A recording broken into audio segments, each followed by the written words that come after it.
যে কি মাছ বলতো সোনা? বলতো যে কি মাছ?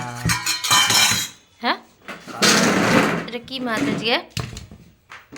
হ্যাঁ, এটা আজকে পাবদা মাছ আছে, তোর প্রিয় মাছ তাই তো? তারপরে এটা কি বলতো সোনা? বেগুন ভর্তা। তুই তো খাবি না, তোর তো নাই, প্রিয় নাই। তারপরে এটা কি শাক বলতো?